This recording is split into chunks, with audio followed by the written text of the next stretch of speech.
My father offered me $250,000 to disappear from the family business forever. What made it unforgettable wasn't the amount.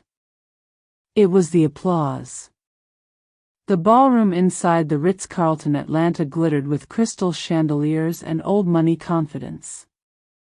A jazz quartet played near the marble staircase while servers floated through the crowd carrying champagne that smelled faintly of citrus and expensive celebration. My father's 70th birthday looked less like a family event and more like a corporate merger. I arrived expecting humiliation. Experience had trained me well.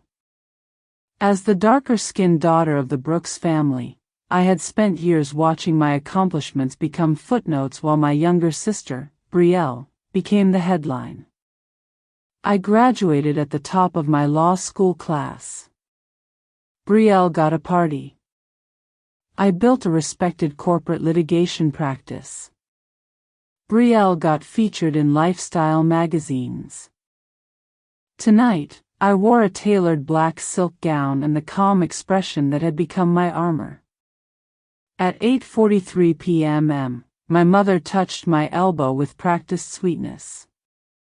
"Naomi, your father wants a family moment." Family moment. Those words usually meant public damage wrapped in private language. My father stood near the stage, broad-shouldered despite his age, surrounded by investors, pastors, city officials, and longtime business partners. The Brooks name carried weight in Atlanta's black business community. Generational weight. He smiled for the audience. "My eldest daughter has achieved remarkable things," he announced. The room turned toward me. Compliments from my father were rare enough to feel suspicious. "And because I believe in fairness," he continued, "your mother and I have prepared a settlement that honors her independence while preserving the future of Brooks Holdings." A silver envelope appeared in his hand. My stomach tightened. He passed it to me like an award. Inside was a cashier's check for $250,000. Beneath it sat a legal document titled Family Settlement and Waiver Agreement. The key clause was highlighted. "In consideration of the payment above, Naomi Brooks permanently waives any present or future claim to Brooks Holdings, Brooks Foundation assets, family trusts, and related entities." The ballroom went quiet. Then came the performance. "This allows everyone to move forward peacefully," my mother said. "It's generous," one family friend added. "Very generous," another agreed. And then I looked at Brielle. My beautiful, golden child sister stood beside our parents in a cream designer dress, hands clasped neatly in front of her. She nodded. Just once. That hurt more than the check. For a second, the ballroom felt colder than its expensive air conditioning. I remembered braiding Brielle's hair before school. Helping her study. Defending her when our father criticized her. Somewhere along the way, I had convinced myself that whatever our parents were, my sister was still mine. Apparently not. If you've ever watched someone you love choose the easier side of a lie, then you already know what that silence feels like. I folded the document carefully. "Naomi?" my father prompted. Everyone expected a scene. They expected anger, tears, maybe a speech about fairness and family. Instead, I smiled. "Thank you for thinking of me," I said. Relief flashed across my mother's face. My father mistook composure for defeat. A few guests even began clapping. What they didn't know was that I had spent 7 years litigating corporate fraud cases worth hundreds of millions of dollars. I read contracts the way surgeons read scans. And I had already noticed something deeply interesting. The waiver referenced entities that technically weren't owned the way my father believed they were. Someone had made a mistake. A very expensive mistake. I slipped the check back into the envelope. "I'll have my counsel review the language," I said smoothly. My father's jaw tightened for half a second. "It's standard," he replied. "I'm sure it is." Across the room, Brielle looked at me again. This time her expression wasn't triumph. It was fear. Real fear. And that was the moment I realized something wasn't fitting together. Because people who win don't usually look terrified. The jazz music resumed. Champagne glasses touched. Guests congratulated my father on his wisdom and generosity. They thought they were watching a troublesome daughter accept her payout. They had absolutely no idea I had already spotted the crack that could split the entire empire open. They celebrated my silence, never realizing I had already read the contract they hadn't. The daughter they never chose summary. I reflect on growing up as the darker-skinned daughter who was constantly compared to my younger sister, Brielle. My father valued status above love, my mother rewarded obedience instead of honesty, and every achievement I earned was quietly diminished. During the gala, wealthy guests praised Brielle while dismissing my career, and Ethan Caldwell openly mocked me. Everyone believed Brielle had willingly betrayed me, until I witnessed something that made me question everything. Target word count, 900. The applause eventually faded, but the echo stayed with me. I remained near the ballroom windows, holding the silver envelope without opening it again. Beyond the glass, downtown Atlanta shimmered beneath the warm summer night, every skyscraper reflecting a version of success my father had spent his entire life chasing. Status had always been his first language. Love came second. If it came at all.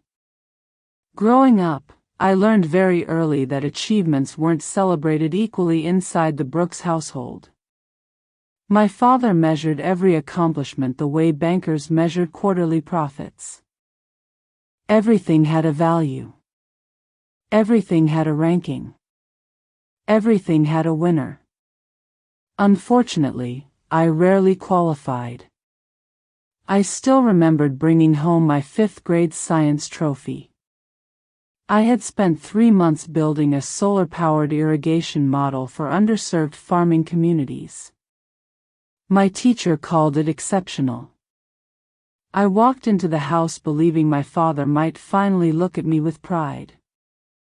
Instead, he barely lifted his eyes from the financial newspaper. "That's nice," he said. Then Brielle skipped into the room wearing a tiny white ballet costume. She had earned participation ribbons. My father stood immediately. "My little star," he said with a smile I had never received.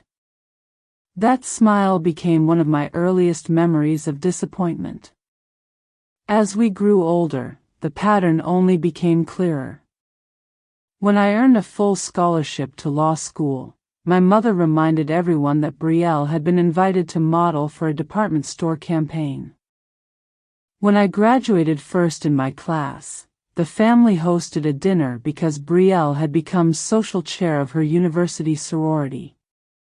When I won my first multi-million-dollar corporate litigation case, my father asked whether I had considered joining Brooks Holdings instead of hiding behind paperwork. Every milestone became smaller once it belonged to me. My mother had perfected a quieter form of manipulation. She never shouted. She redirected. Whenever I questioned the obvious favoritism, she gently placed responsibility back onto me. Your sister simply has a softer personality. You've always been so independent. You don't need constant praise. Those words sounded comforting to outsiders. Inside our home, they translated into something much colder. You can survive without love. Your sister cannot. Over time, I stopped asking for fairness. I focused on becoming undeniable. Law gave me something my family never could. Rules. Evidence. Facts. Courtrooms never cared about my complexion, my father's approval, or who smiled brightest at dinner parties. Documents either proved something or they didn't. That certainty became my refuge. Back inside the ballroom, the celebration continued as though nothing extraordinary had happened. Crystal glasses chimed together. The scent of roasted herbs drifted from the dinner service. Soft jazz floated beneath polished conversations about investments, charitable foundations, and political influence. I watched clusters of guests surround Brielle. She's absolutely radiant. The future of Brooks Holdings. Your parents must be incredibly proud. Brielle smiled politely. It looked rehearsed. No one asked about my work. Eventually, an older businessman approached me with an expensive cigar resting between his fingers. "So," he said, "are you still practicing law?" "I am." He nodded absent-mindedly. "That's respectable." Respectable. The word landed exactly where he intended. Not exceptional. Not influential. Not powerful. Simply respectable.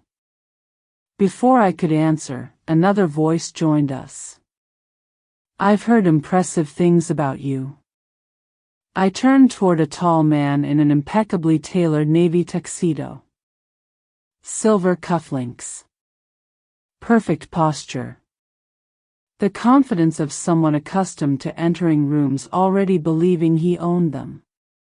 "Ethan Caldwell," he introduced himself, extending his hand. I recognized the name immediately. A venture capitalist with growing influence in Atlanta's commercial real estate market. Several recent Brooks Holdings partnerships carried his firm's signature. I shook his hand. Naomi Brooks. Corporate attorney. I've heard. His smile never reached his eyes. I suppose every successful family needs someone willing to read contracts. I enjoy writing them even more. A few nearby guests laughed politely. Ethan tilted his head.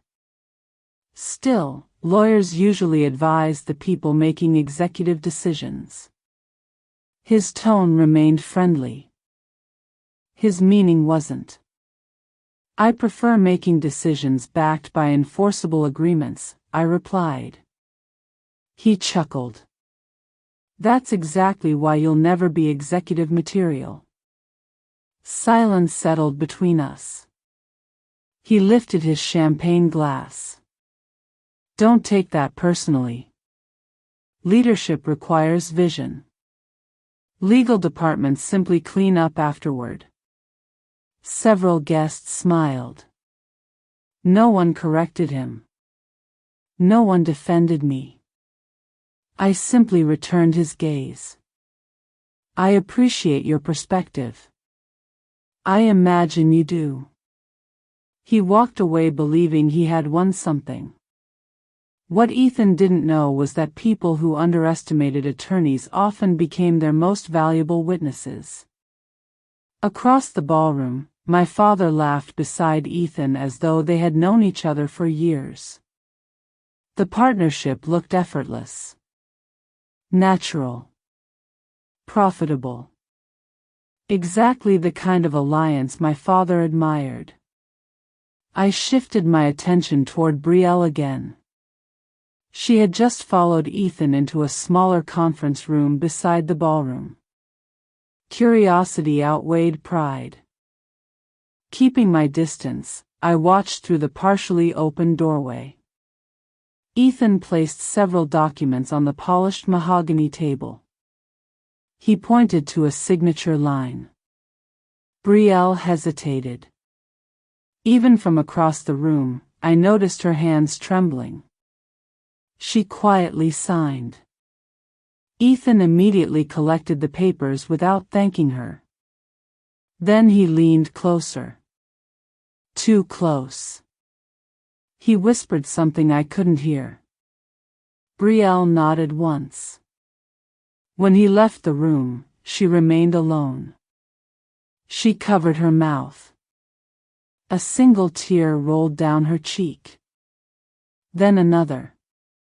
She wiped them away before anyone could see.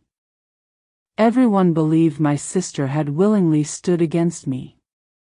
But the woman I had just witnessed didn't look victorious. She looked trapped. The truth hidden inside a flash drive summary. After the gala, my retired mentor, Judge Elijah Carter, asked me to meet privately and entrusted me with an encrypted flash drive my late grandfather had hidden years earlier. Inside, I uncovered documents, recordings, and financial evidence exposing Ethan Caldwell's manipulation of my father and revealing that Brielle had secretly sacrificed herself to protect me. Alone in my office at 2:17 a.m., heartbreak transformed into calculated resolve. Target word count, 950. I left the gala carrying far more than a $250,000 check. I carried questions. The humid Atlanta air wrapped around me as I stepped outside the hotel shortly after 10:30 p.m. Valets hurried between luxury sedans while laughter drifted through the revolving doors behind me. Inside, my father was probably still accepting congratulations. Ethan Caldwell was probably still shaking hands. Brielle was probably pretending everything was fine. Nothing about tonight felt fine. My phone vibrated before I reached my car. Judge Elijah Carter. There were only 3 words in his message. Come alone. Tonight. Judge Carter had retired from the federal bench 3 years earlier, but to me he would always be the man who taught me that law was more than statutes and contracts. He believed justice belonged to those patient enough to uncover truth. He had also been my late grandfather's closest friend. 40 minutes later, I parked outside his quiet brick home. The neighborhood rested beneath towering oak trees, their branches swaying gently in the warm night breeze. His porch light glowed softly, welcoming but somehow solemn. He opened the door before I knocked. You look exactly like your grandfather, he said quietly. I don't feel much like him tonight. No, he replied. But you will. He led me into his study. Shelves filled with weathered law books stretched from floor to ceiling. The room smelled faintly of leather, cedar, and old paper. Framed photographs showed decades of courtroom victories, community leaders, and one familiar face. My grandfather. Judge Carter remained standing. I watched what happened tonight. So did everyone else. They saw humiliation. I nodded. What they didn't see, he continued, was the beginning of something your grandfather prepared for years ago. Without another word, he unlocked a small wooden box inside his desk. From it, he removed an ordinary black flash drive. It looked almost insignificant. This belonged to your grandfather. I stared at it. He instructed me to protect it until the day someone tried convincing you to surrender your inheritance. My heartbeat slowed. He knew. He suspected. Judge Carter placed the drive in my palm. He trusted evidence more than suspicion. I looked at the tiny device resting against my fingers. What's on it? The truth. No dramatic speech. No unnecessary explanation. Just certainty. I don't understand. You will. He handed me a folded sheet of paper containing a 16-character encryption key. When you've finished reviewing everything, call me. Were my parents involved? His expression remained carefully measured. I'm not answering questions tonight. He walked me toward the front door. One piece of advice. I waited. Never confuse manipulation with loyalty. Those words followed me all the way back to my office. At 11:58 p.m., I unlocked the doors to my law firm. The building was completely silent. Only emergency lighting illuminated the hallway leading toward my corner office overlooking the city. I locked the door behind me. Then I inserted the flash drive. The encrypted folder requested the access key. My hands remained steady as I typed every character. The files slowly appeared. Corporate trust documents. Email archives. Financial transfers. Audio recordings. Trust amendment. I opened the trust documents first. Within minutes, I realized Brooks Holdings had been quietly restructured over 6 years through a series of complicated asset transfers involving shell corporations, revised voting agreements, and amended partnership interests. Every transaction carried Ethan Caldwell's consulting firm's fingerprints. Every signature belonged to my father. The deeper I read, the worse everything became.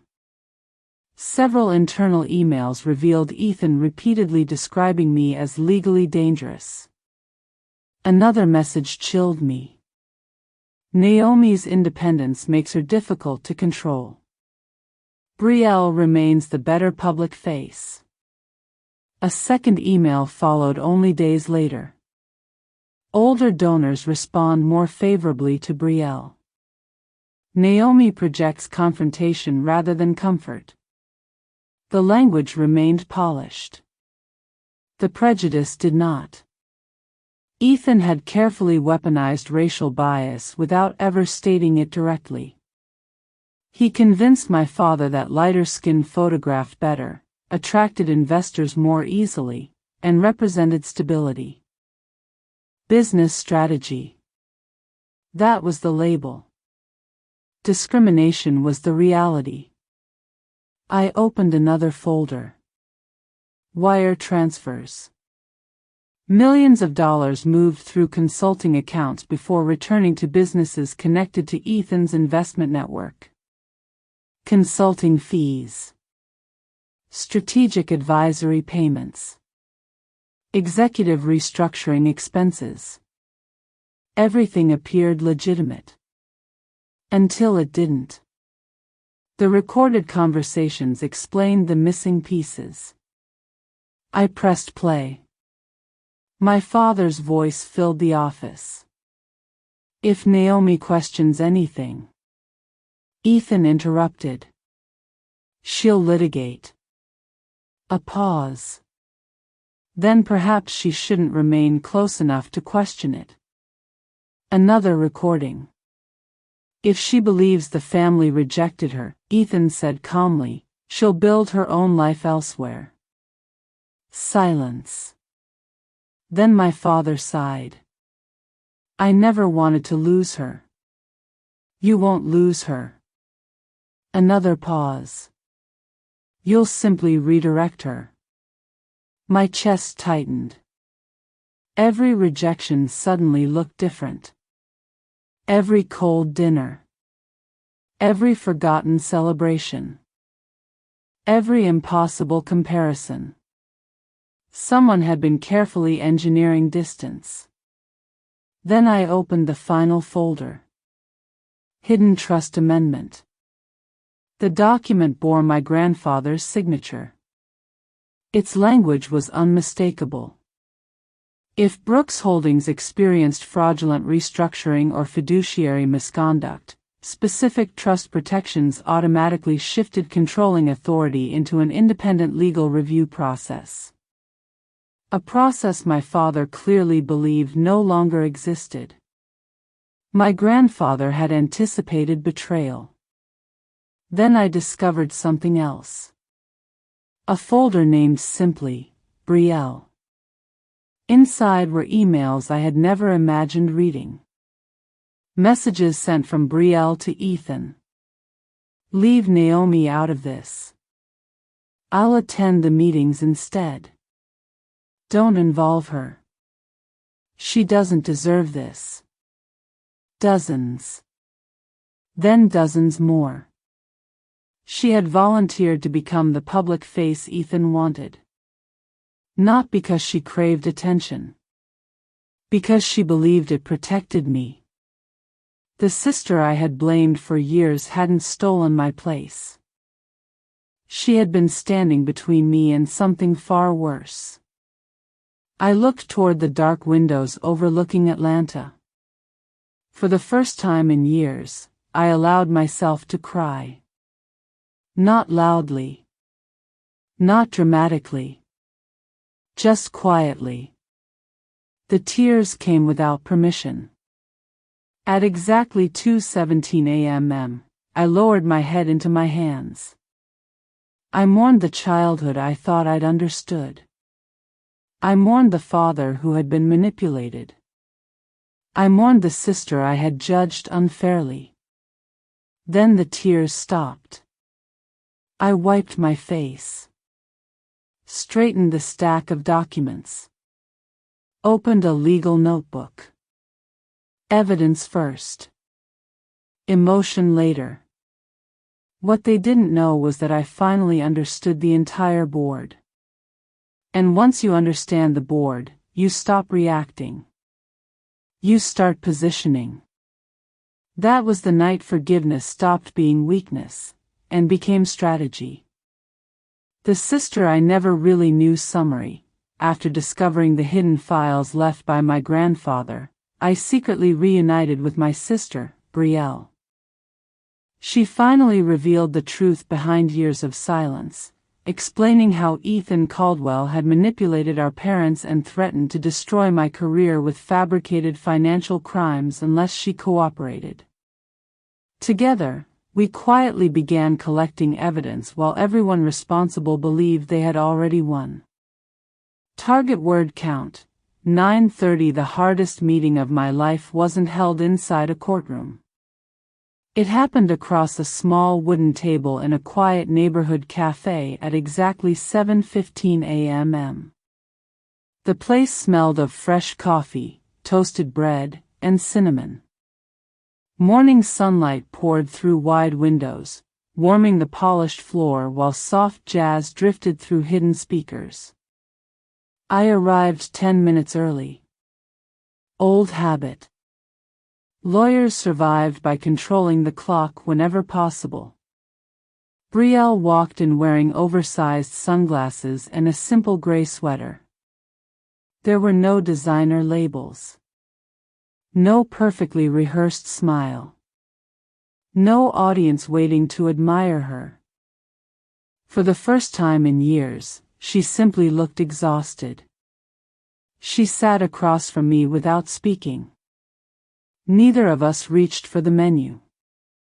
Neither of us pretended this was a normal breakfast. Finally, she removed her sunglasses. Dark circles rested beneath her eyes. "I'm sorry," she whispered. I studied her face carefully. Not searching for lies. searching for the sister I thought I had lost.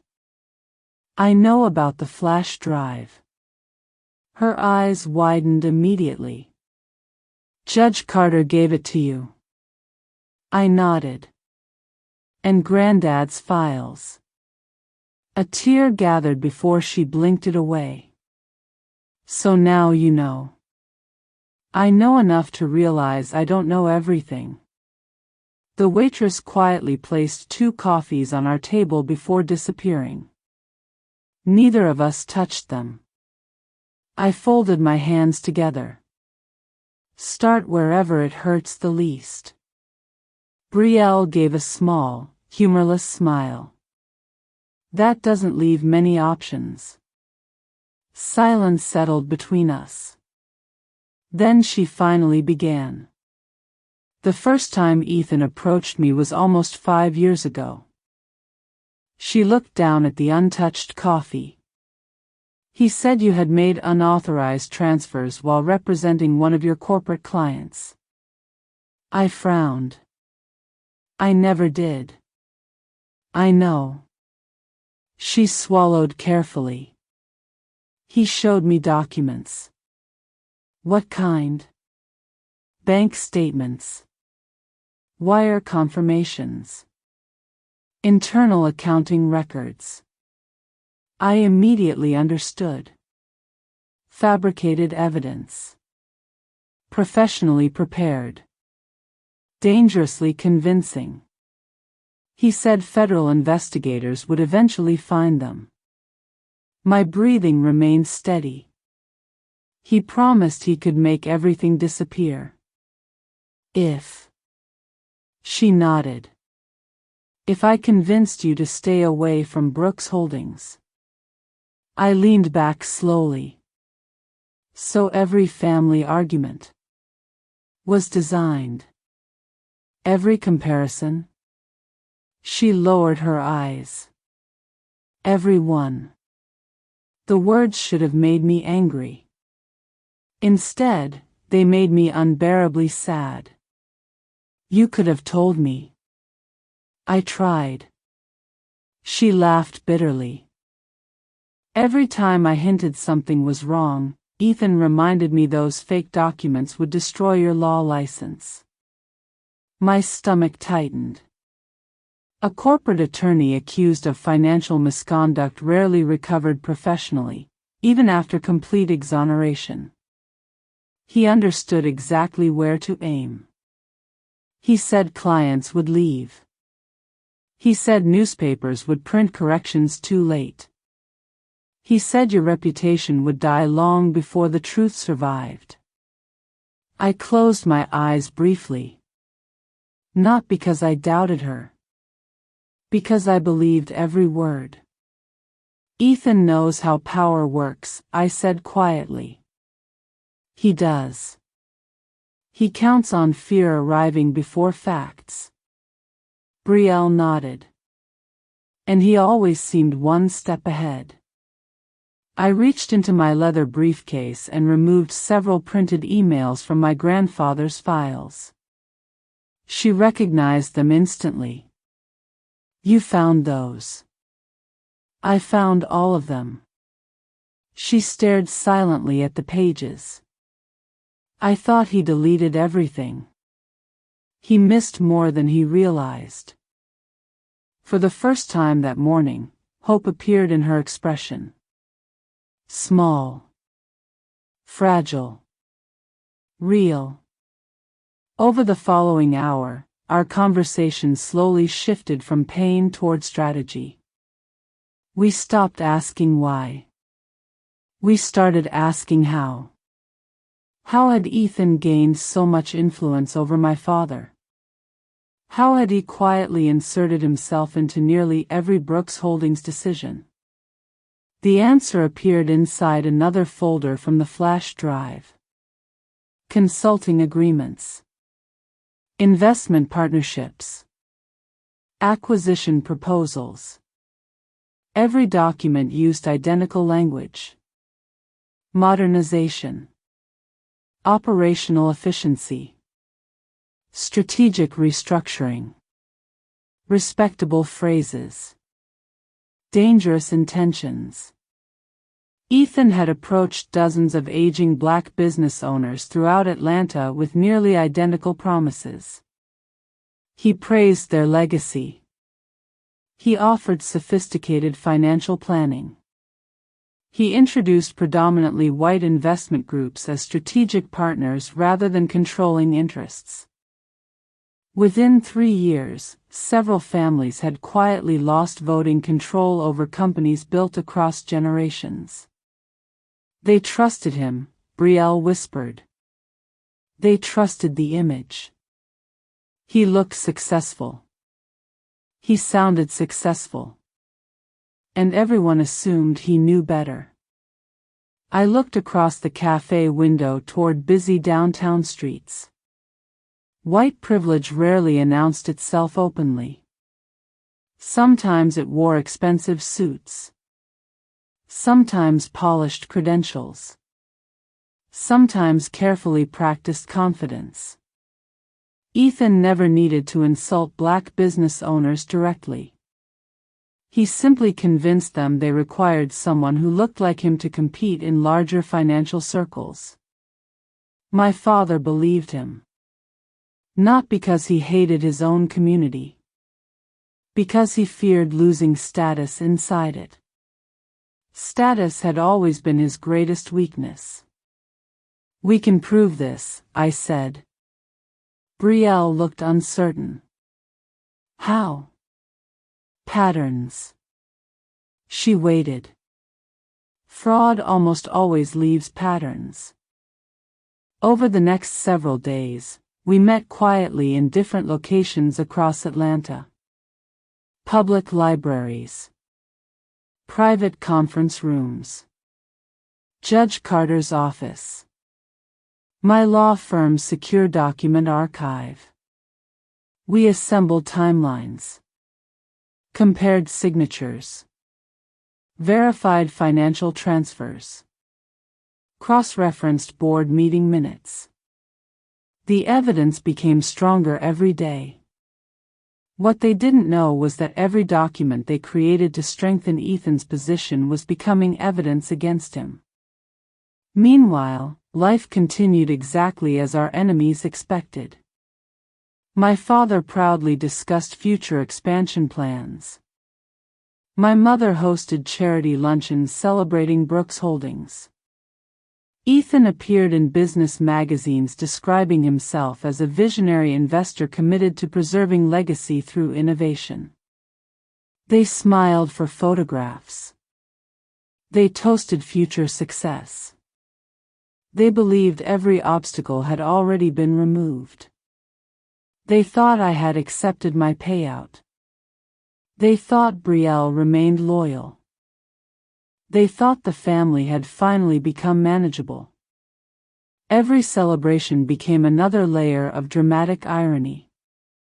Because while they congratulated themselves, we quietly built the case that would dismantle everything they believed they controlled. Late one evening, Brielle looked across my office conference table covered with binders, spreadsheets, and printed emails. I spent years believing sacrificing myself was protecting you. I reached across the table and gently squeezed her hand. You don't have to carry that alone anymore. She nodded, her eyes filling again. Neither of us spoke for several moments. Outside, Atlanta's skyline glowed beneath the evening sky. Inside, two sisters finally stood on the same side. And as I looked at Brielle, one question refused to leave my mind.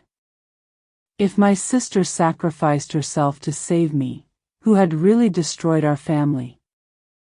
Building the trap summary, with Judge Elijah Carter's guidance, I assembled a team of forensic accountants and corporate investigators to build a meticulous legal case against Ethan Caldwell. We uncovered fraud, fiduciary breaches, forged signatures, trust violations, and a corporate conspiracy that stole millions from the Brooks Foundation, harming innocent employees and scholarship recipients. While Ethan grew increasingly arrogant and tried to intimidate me, I answered him with silence and evidence. Target word count, 930. Winning a lawsuit rarely begins inside a courtroom. It begins in silence. 3 mornings after Brielle and I compared every document from my grandfather's flash drive, Judge Elijah Carter arranged a confidential meeting inside a secure conference room overlooking downtown Atlanta. The room felt deliberately ordinary. Gray walls. A polished walnut table. No windows facing the hallway. No company logos. No unnecessary attention. Judge Carter believed important cases should begin without ceremony. Only discipline. When I entered at exactly 8 a.m., 4 people were already waiting. Judge Carter stood first. "Naomi," he said, "meet the people who don't care about opinions." He smiled slightly. "They only care about evidence." The first introduced herself as Denise Holloway, a nationally respected forensic accountant who had testified in federal financial fraud cases for more than 20 years. Beside her sat Marcus Fields, a former corporate fraud investigator known for tracing hidden financial networks through thousands of banking transactions. The remaining 2 specialists focused on digital forensic recovery and trust administration. No one asked how I felt. They asked for documents. Exactly the kind of people I trusted. I placed my grandfather's files onto the conference table. "This is everything." Denise adjusted her glasses. "Let's see what your grandfather wanted us to find." The following days disappeared into spreadsheets, corporate ledgers, encrypted emails, trust agreements, and transaction histories. Hour after hour, we reconstructed 6 years of financial activity. Patterns slowly emerged. Then those patterns became undeniable. Marcus projected a series of wire transfers across the conference room screen. Blue lines connected one corporation after another. They wanted these payments to look like consulting expenses, he explained. "They're not." "What are they?" "Layering." He enlarged another chart. "Money leaves Brooks Holdings. It passes through 2 consulting entities. It returns as investment capital under Ethan Caldwell's management." I studied every transfer carefully. Amounts varied between $184,000 and $2.6 million, always divided into carefully structured payments designed to avoid attracting unnecessary scrutiny. They disguised ownership. Marcus nodded. "And control." Denise placed another folder before me. "These signatures deserve your attention." Several board resolutions authorized major restructuring decisions supposedly approved by independent trustees. I compared them with verified originals. At first glance they appeared identical. Then subtle differences emerged. Pen pressure. Letter spacing. Signature rhythm. Forgeries. Professionally executed. Still fraudulent. Every forged signature transformed suspicion into evidence. What about fiduciary responsibility? I asked. Denise opened another binder. The trustees owed legal duties to protect beneficiaries. She pointed toward highlighted passages. Instead, they transferred authority while concealing material information. I finished the sentence quietly. Fiduciary breach. She nodded. Repeatedly. Trust violations. fraud, forgery, corporate conspiracy. Each discovery strengthened the foundation beneath our case. But none of us expected the next revelation. Late Thursday afternoon, Marcus uncovered financial records connected to the Brooks Foundation. Originally established by my grandfather, the foundation funded scholarships, neighborhood revitalization projects, and small business grants for Black entrepreneurs throughout Georgia. Its mission had never been about publicity. It had always been about opportunity. Marcus looked unusually serious. "You need to see this." He displayed annual foundation distributions beside consulting expenditures. The numbers didn't make sense. Scholarship funding steadily decreased. Consulting fees increased by almost identical amounts. Denise calculated quietly. Approximately 18.4 million. I looked toward her. Missing? Siphoned. The room fell silent. Marcus opened another spreadsheet. "These aren't abstract losses." He clicked another tab. Names appeared. Students. Community organizations. Employees. A maintenance supervisor laid off after grant funding disappeared. A college student whose engineering scholarship ended midway through her degree. A neighborhood legal clinic forced to close after promised donations never arrived. Faces replaced numbers. Victims replaced accounting entries. I closed the folder slowly. Ethan hadn't stolen only from balance sheets. He had stolen futures. Judge Carter finally spoke. "Now your case has purpose beyond your family."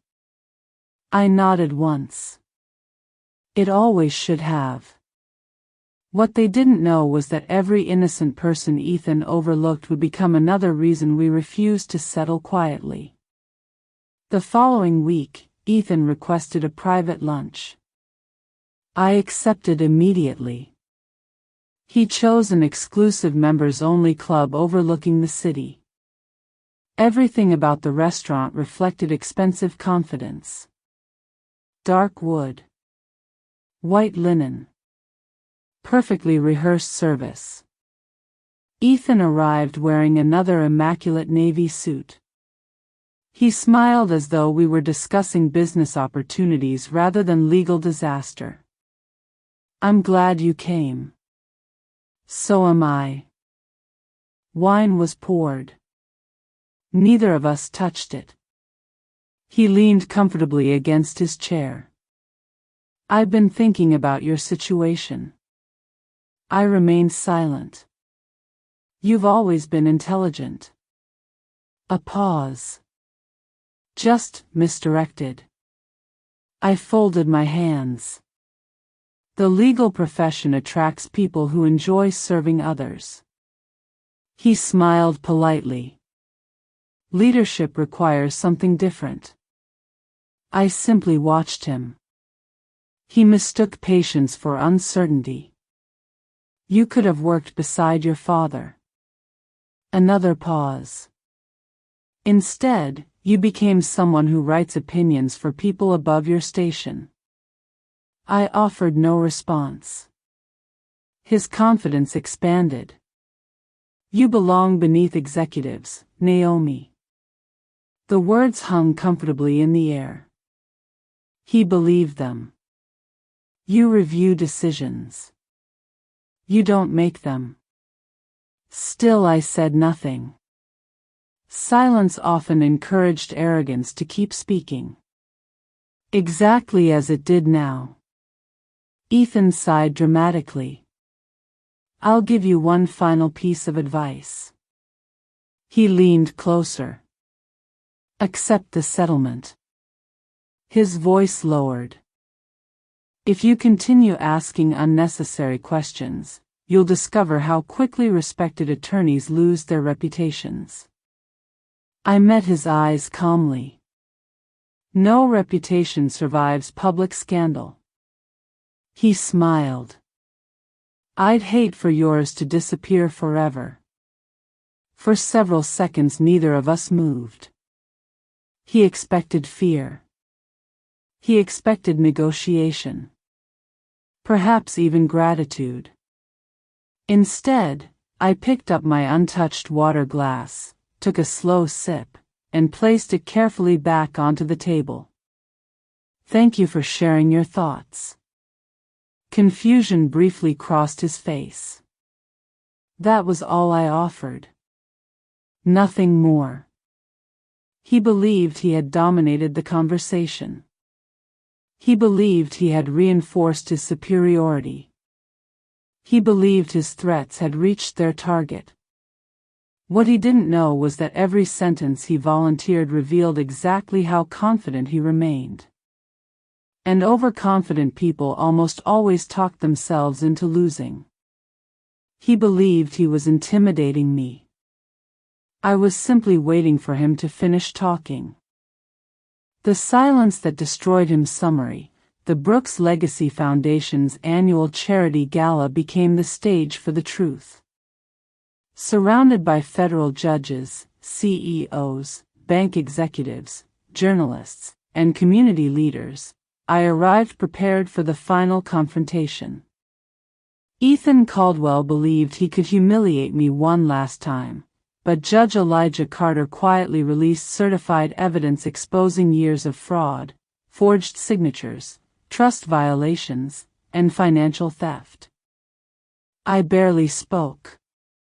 Ethan's arrogance turned into panic, and in trying to defend himself, he confessed to knowledge only the guilty could possess. Target word count: 1,300. Revenge doesn't always arrive with raised voices. Sometimes it arrives wearing tailored black wool and polished gold buttons. The Brooks Legacy Foundation's annual charity gala began at precisely 7 p.m. inside the historic ballroom of the Peachtree Grand Hotel. Crystal chandeliers reflected warm light across polished marble floors while a string quartet played softly near the grand staircase. Waiters carried silver trays through conversations worth billions of dollars.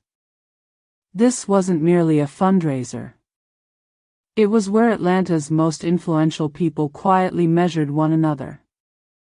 Federal judges, chief executive officers, bank presidents, state officials, journalists, philanthropists, community leaders. Every handshake mattered. Every conversation traveled farther than anyone admitted. I stepped through the entrance wearing a tailored midnight black pantsuit trimmed with subtle gold accents. The jacket fit with military precision, and the gold cuff buttons caught the light each time I moved my hands. It wasn't fashion. It was armor. Not against bullets. Against memory. My heels echoed calmly across the marble floor. Heads turned. Some recognized me immediately. Others remembered the daughter publicly offered $250,000 only days earlier. They thought they already knew my story. What they didn't know was that tonight would rewrite every version they believed. Judge Elijah Carter greeted me near the ballroom entrance. "You look ready." "I am." He adjusted his tie. "The documents are certified." "The witnesses?" "Already here." He smiled gently. "They don't know they're witnesses yet." I nodded once. Neither of us needed another conversation. Everything had already been prepared. Across the ballroom, My father stood beside my mother greeting donors beneath enormous photographs celebrating the Brooks Foundation's decades of charitable work. Brielle caught my eye from across the room. She gave the smallest possible nod. No one else noticed. Ethan certainly didn't. He approached confidently, carrying a glass of champagne with the relaxed posture of someone who believed every room belonged to him. Naomi. Ethan. I almost didn't expect you. I rarely decline invitations. He laughed. Especially dramatic ones. Several nearby guests drifted closer without appearing obvious. Public confidence always attracted audiences. Ethan smiled broadly. I hope you've reconsidered your position. My position? The settlement. He glanced towards several executives. It would be unfortunate if pride prevented you from accepting generosity. His voice carried just enough volume to attract additional attention. Exactly as he intended. I appreciate concern, I answered quietly. But? There isn't a but. He looked briefly confused. Then amused. I've always admired attorneys. Another smile. They're excellent at explaining why successful people should fear paperwork. A few guests chuckled politely. He continued. The unfortunate part is that paperwork rarely builds companies. It protects them. I offered no reply. He interpreted silence exactly as I expected. You've always mistaken caution for leadership. He slowly circled the conversation like a man enjoying his own performance. The Brooks family built an empire. He gestured casually toward my father. You reviewed contracts. Another pause. History remembers builders, not reviewers. The audience watched me carefully. Waiting. Expecting. They expected an argument. A legal lecture. An emotional confrontation. Instead, I folded my hands in front of me and remained perfectly still. The room became strangely quiet. Judge Carter stepped toward the ballroom stage. Without requesting attention, he quietly handed sealed certification packets to several federal judges, 2 bank executives, the foundation's outside auditors, and 3 investigative journalists seated near the front tables. No announcement. No explanation. Only documents. Curiosity spread faster than conversation. People began opening envelopes. Certified trust amendments. Forensic accounting summaries. Verified banking records. Independent handwriting analysis. Corporate restructuring timelines. Every page carried official certification. Across the ballroom, technicians unexpectedly activated the foundation's presentation screens. The first image appeared. A financial transfer chart. Millions of dollars moving between Brooks Holdings, consulting entities, and Ethan Caldwell's investment network. The room fell silent. Another slide appeared. Internal emails. Highlighted sentences. Naomi's independence makes her difficult to control. Another. Wire transfers totaling 18.4 million. Another. Forged trustee signatures displayed beside verified originals. Another. Hidden partnership agreements. Another. The trust amendment my grandfather had signed years before. Every document connected perfectly. Every lie acquired a date. Every deception acquired a signature. I remained exactly where I stood. I said nothing. Ethan blinked twice. Then laughed awkwardly.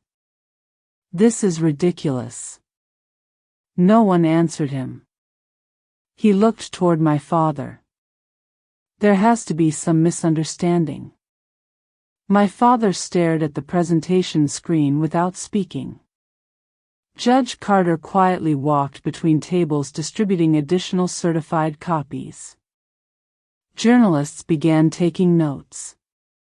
Bank executives compared transaction dates. Federal judges turned pages methodically. The evidence required no dramatic explanation.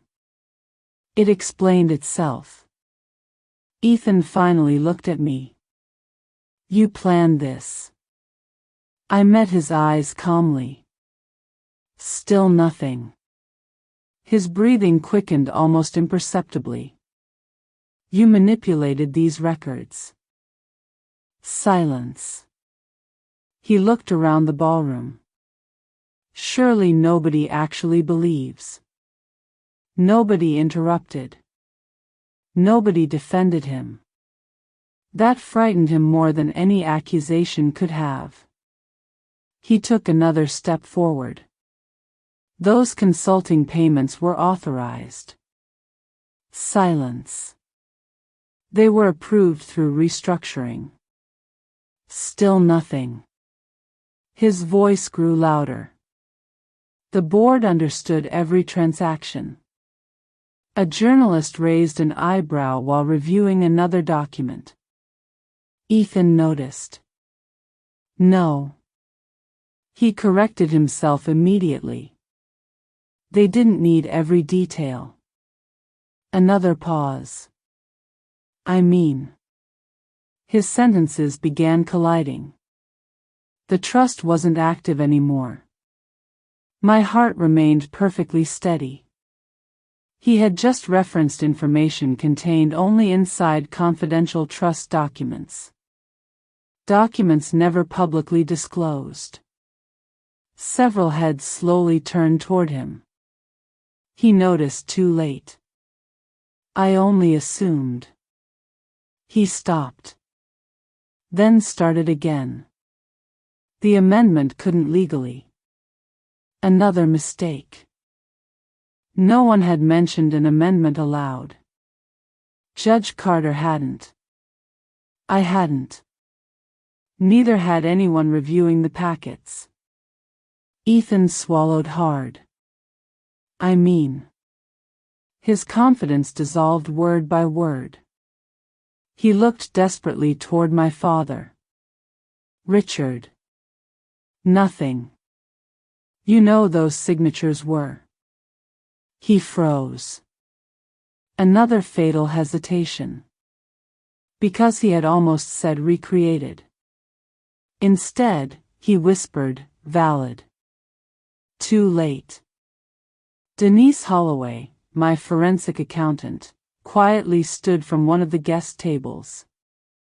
"Our certified handwriting analysis concludes otherwise." Marcus Fields followed. "Our financial reconstruction traces every transfer directly." A bank executive slowly removed his glasses.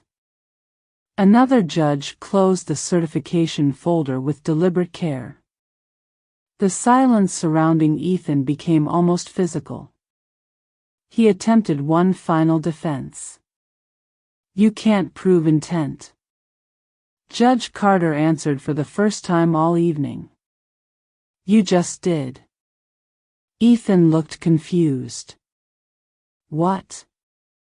"You repeatedly referenced confidential documents unavailable outside the responsible parties." No one moved. No one rescued him. He looked toward me one last time. Perhaps expecting anger. Perhaps satisfaction. I offered neither. I simply watched. The silence became unbearable. For him. Not for me. Across the ballroom, my father's shoulders slowly lowered. His eyes moved from the forged signatures to the wire transfers, then toward Brielle. She quietly wiped away a tear. For the first time, he truly looked at his younger daughter. Not the image. The person. Then he looked at me. Years of certainty disappeared from his face. He wasn't seeing a rebellious daughter anymore. He was seeing evidence. He was seeing manipulation.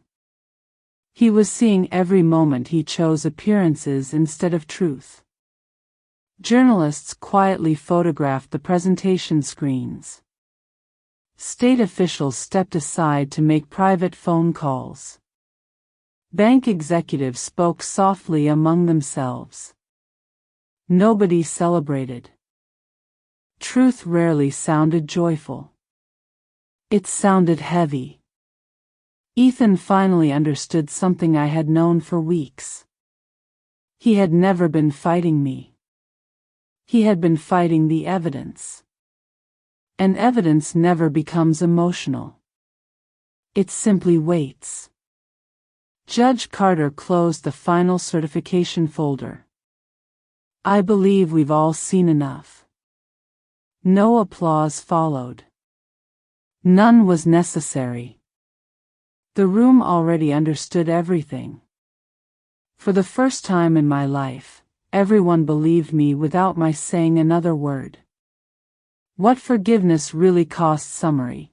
In the aftermath of the gala, federal investigators moved swiftly against Ethan Caldwell's companies, freezing assets and seizing financial records. My parents finally attempted to apologize, but I refused to erase decades of conditional love with a single conversation.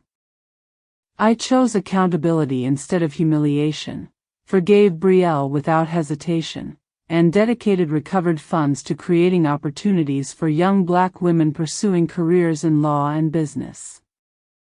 Target word count, 650. Justice rarely arrives with celebration.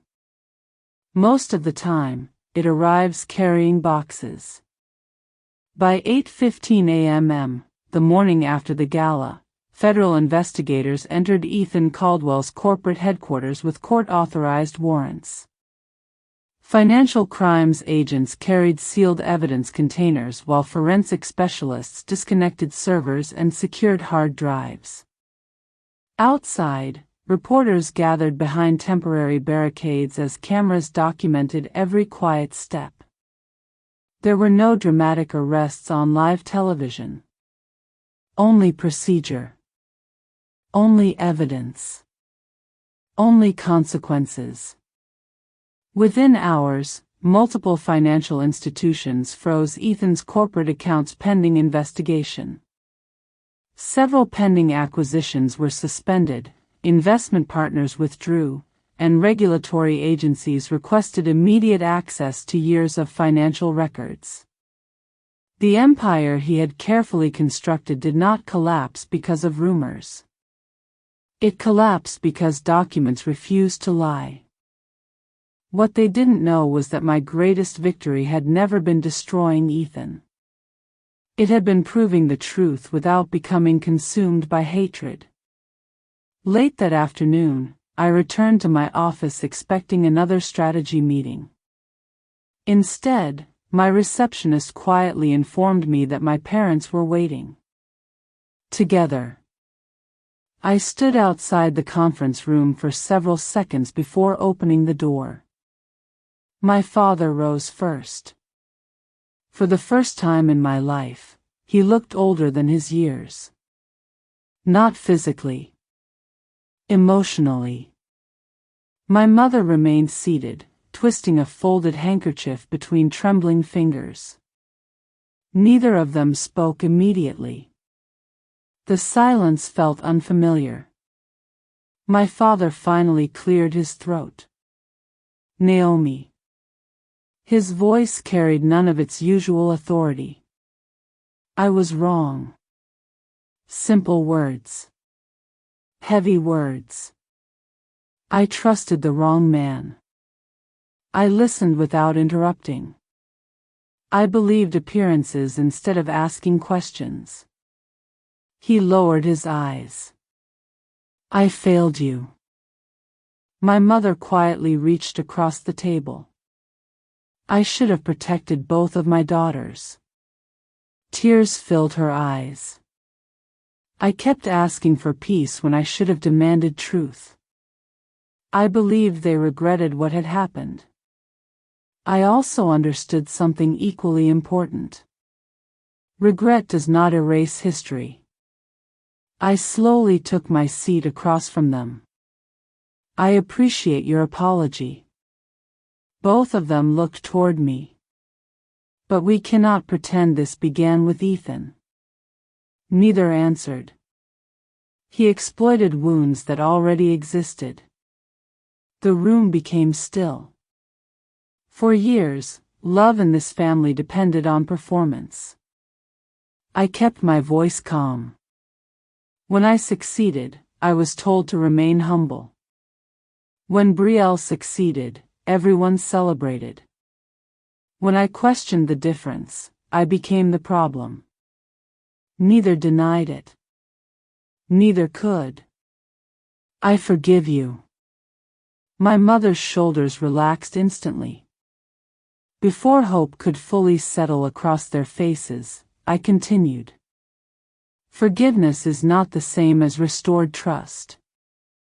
The words landed gently. Firmly. You may become part of my future. But you cannot simply return to the place you once occupied. My father nodded slowly. Perhaps for the first time, he understood that consequences could exist without cruelty. When they left my office, neither of us embraced. Some endings require honesty more than comfort.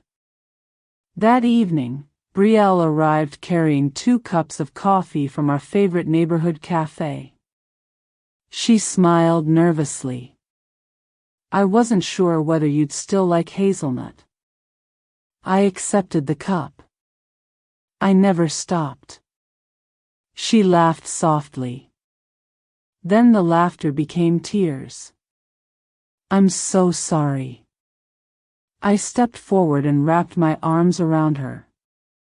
There was nothing left to prove. Nothing left to question. You already spent years apologizing with your actions, I whispered. You don't owe me another one. She cried quietly against my shoulder. This time, neither of us carried the weight alone. Several months later, the court approved the recovery of millions of dollars diverted from the Brooks Foundation. Rather than restoring every dollar to its previous accounts, the board unanimously approved my proposal for a new initiative. The Brooks Legacy Scholars Program. Every year, young Black women pursuing careers in law, finance, and business leadership would receive full scholarships, professional mentorship, and paid internships. Opportunity. Protection. Legacy. Exactly as my grandfather had intended. Watching the first scholarship recipients walk across the stage months later, I finally understood something I had searched for my entire life. Forgiveness was never about giving someone permission to hurt me again. It was about refusing to let pain decide who I would become. Some victories don't restore families, they reveal who deserves to remain one. The family they could never control again. Summary. Time revealed the lasting consequences of every choice. My father lost the influence he once valued above everything else. My mother learned that appearances could never replace unconditional love. Brielle and I rebuilt our relationship while restoring the Brooks Foundation. Ethan Caldwell faced criminal convictions and devastating civil judgments, while I dedicated my career to protecting Black-owned generational wealth. In the end, I discovered that forgiveness was never about forgetting the past, it was about reclaiming my future. Target word count: 580 people often imagine that justice ends with a courtroom verdict. It doesn't. Justice continues long after the headlines disappear. Over the following year, every life connected to Ethan Caldwell changed in ways none of us could have predicted. My father retired from Brooks Holdings 6 months earlier than planned. No board demanded his resignation. No shareholder forced him out. The confidence that had once followed him into every meeting simply disappeared. Elite business circles that had admired his judgment quietly stopped seeking his advice. Invitations became fewer. Phone calls became shorter. The reputation he spent decades building had been weakened by one painful truth. He had trusted appearances more than integrity. My mother changed more quietly. She remained active in community service, but she no longer organized events designed to impress influential families. Instead, she volunteered without photographers, speeches, or recognition. I believed she finally understood that unconditional love could never be replaced by carefully managed appearances. Healing became her lifelong responsibility, not her reward. Brielle and I chose a different future. Every Monday morning, we met inside the restored Brooks Foundation headquarters before anyone else arrived. Sunlight poured through the conference room windows while fresh coffee filled the air with its familiar warmth. We reviewed scholarship applications, discussed community investments, and planned mentorship programs for young entrepreneurs.